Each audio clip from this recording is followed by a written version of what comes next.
now to a defiant President Trump, who is holding firm to the allegations of wiretapping, despite congressional leaders on both sides of the aisle saying they still haven't seen any proof. ABC's David Wright is in West Palm Beach this morning, where the president is spending the weekend following his meeting with Germany's chancellor. Good morning, David. Good morning, Paula. Even with leaders on both sides of the aisle refusing to back him up, President Trump is not backing down on his claims that President Obama bugged the phones at Trump Tower, even if that means embarrassing some of America's allies.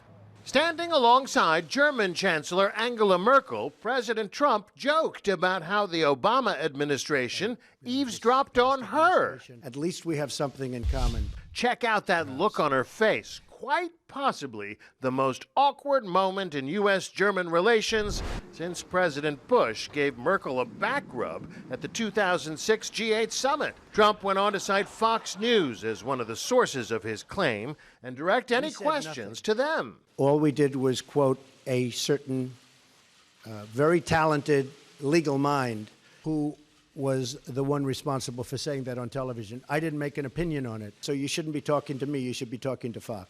President Obama went outside the chain of command. He didn't use the NSA. He didn't use the CIA. He didn't use the FBI. And he didn't use the Department of Justice. He used GCHQ. GCHQ is the British equivalent of the NSA. The British government expressed outrage at that claim, calling it utterly ridiculous. Fox News is now trying to distance itself. The Fox News division was never able to back up those claims. Fox News cannot confirm Judge Napolitano's commentary. Fox News knows of no evidence of any kind that the now President of the United States was surveilled at any time in any way. Full stop.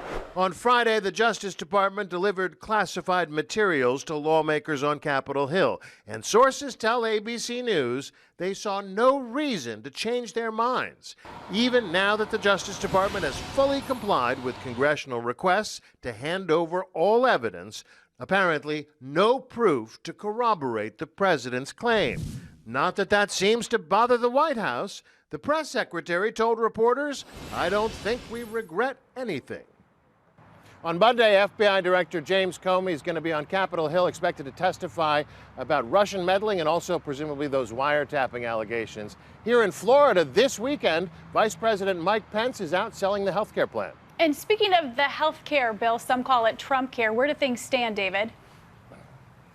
Well, they're talking about making some concessions to satisfy conservatives. About 80% of the Freedom Caucus, the Tea Party folks, oppose this bill. Among the concessions they're making, imposing work requirements on some Medicaid patients. But it's tricky because any concessions they make to satisfy conservatives could alienate moderates, and they also need those votes. Paula? Right. Businessman getting a real lesson in American politics.